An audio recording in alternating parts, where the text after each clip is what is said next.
Hi everybody, Miscellaneous here and welcome back to my channel. This is where I take you to see offbeat, quirky and interesting tourist attractions. Now Little Miss Macabre has been at it again. Recently I was in Whitby for their fantastic Goth Weekend. I got to wear this lovely sparkling skull necklace. Don't you just adore it? Sparkling skulls and dangly skulls as well. I have to say it is a tad heavy though. Whilst I was there, I just had to pay a visit to St Mary's Church, which sits high up on the headland. If you've read Bram Stoker's Dracula, then you'll know that his ship, the Demeter, ran aground in Whitby Harbour. There Dracula took on the form of a dog and ran the famous 199 steps upwards to the churchyard. There he claimed a victim. Now Bram Stoker lived in Whitby for a while. Did he seek inspiration for names for his characters from gravestones in the churchyard? Why is the church situated here anyway? It's hardly a likely place, is it? And, maybe most importantly, is Dracula buried in the churchyard? Come and take a walk in my shoes and I'll try and answer these questions. Remember to give me a like, subscribe to my channel and do click on the notifications bell. I will see you in the video. Here we are at the bottom of the 199 steps. They have been here since at least 1370 and until the 1770s were made of wood. They are also known as the church stairs and Jacob's ladder. The view down, and there is a slope to the left for vehicles, and that's known as the donkey road. Here I am standing near the church door, just panning the camera around. Now this church has existed since the 12th century, so before there were steps there would have been a path leading up here. I did count the steps and I got 188. The Super Dean did count and he got 210. If you take an average of that, it is 199. Obviously we went wrong somewhere. The full name of the church is St Mary the Virgin Church. It's an Anglican parish church and dates back to 1110, making it Norman. Now the stairs you see in the corner give access to the Cholmleys family pew, which was upstairs. Exterior stairs were very rare at the time. This church was not easy for the infirm to access though, so a new church was built in 1778. It's called St Ninian's and is situated on the west side of the town. But why did they build a church here in the first place? The truth is, nobody really knows for certain. Yes, the church is set in a stunning location. You can see right over the harbour, the sea and the town, and it is thought that maybe the climb up to the church was a test of faith for those seeking God. The tombstones are old here and the inscriptions very faded. Those that I could read seemed to date from the 18th and 19th centuries. Here you can see over the harbour, and isn't the view fantastic? You can sit and contemplate a while on one of the benches here. In modern times, landslips have occurred here, but the church is apparently not in danger, having been built on solid rock. Torrential rain and broken drainage have caused human remains to fall onto the street below though, and pathways on the cliff side of the church have now been closed. Nice! Now Dracula author Bram Stoker spent time in Whitby in the 1890s. He stayed at the Royal Hotel and a Westcliff guest house whilst he was in town. He was not from Whitby, he was Irish, from Dublin. Although he conducted much Dracula research in the London Library, he also used a Whitby library for research. Indeed, the real-life crashing of the Russian ship Demeter in 1885 provided inspiration for Dracula's ship, the Demeter, running aground in Whitby Harbour. Dracula was published in 1897. I have read it many years ago.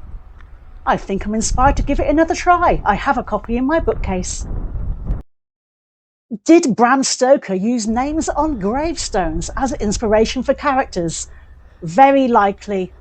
When Dracula takes on the form of a dog and runs up the 199 steps, his first Whitby victim is Mr. Swales. Now, as you walk into the graveyard, as you leave the steps to the right, there is a gravestone with the name Swales on it. I will show you a picture of where it is, a flat photograph. It is just out of shot. Apologies, I did my research after visiting the graveyard and when I was back home in London, as you can probably tell. Do check out my blog, as I'll always be a writer before anything else, and my YouTube vlogging is designed to take you to my blog. Very shortly, if I haven't already, I will be putting a Whitby Abbey blog up, followed by a Whitby Museum blog. Now, that place contained the very sinister Hand of Glory. Read it and you'll see what I mean. Now, the Cholmleys family would have sat up here on the Cough Candy Twist balcony. They'd been a well-known presence in the town since the late 1500s. Look at these cute box pews. Now, these are private enclosed seating areas. Pews such as these were often rented or bought by families. This one's got free written on it, so I assume this one's a free for all. The practice of locking pews is not very common nowadays. Aren't these paper angels the epitome of cuteness? Back to the Cholmleys, and following the dissolution of Whitby Abbey in 1540, the Cholmleys bought the buildings, the demesne, and the Abbey precinct. The family were responsible for the building of Whitby's piers over the River Esk in the 17th century. I also visited Captain Cook's Memorial Museum.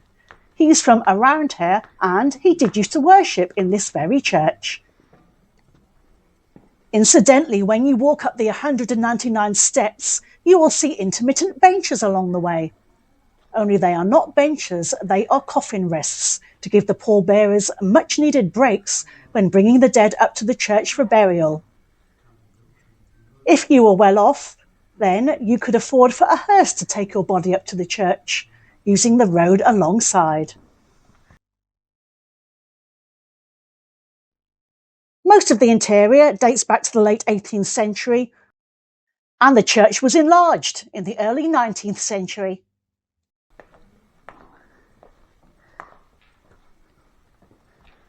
These look like thrones. Here's some more private spaces, and these have been adorned.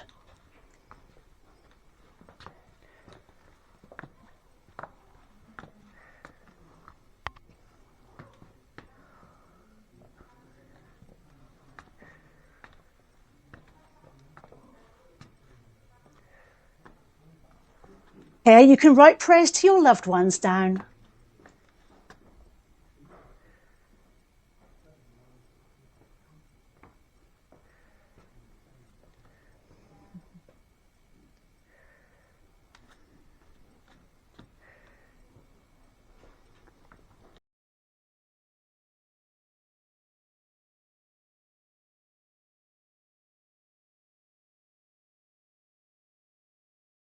The church is so homely and welcoming and has a real community feel about it.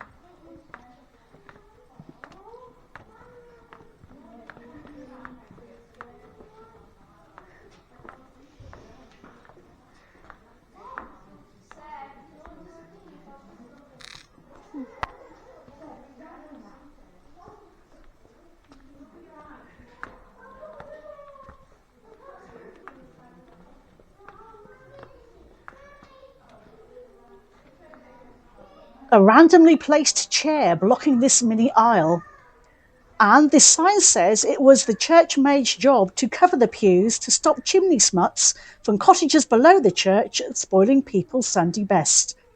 Now, this only applied to privately owned or rented pews. So there you have it. If you're posher and have money, then you don't get to sit on a mucky seat, when presumably the riffraff did. I love the Gothic chandelier. I would. I think at this point the Super Dean looks like he's had enough.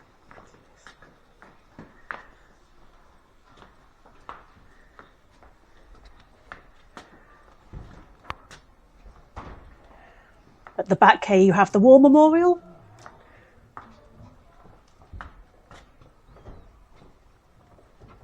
Whitby I will return.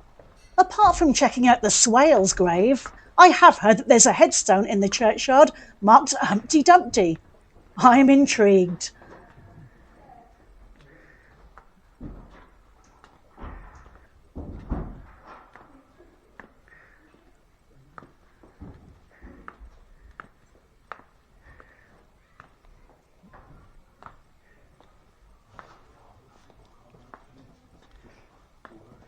Now, is Dracula really buried here? Some people think he is because in the graveyard there are tombstones featuring skulls and crossbones. But these are traditional markers of death and not actually related to Dracula. What is the truth?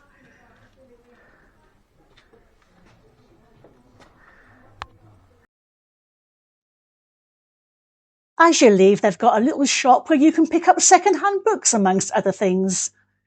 It's certainly worth popping into this delightful little church if you're up to see Whitby Abbey. You might as well. You've climbed 199 steps after all.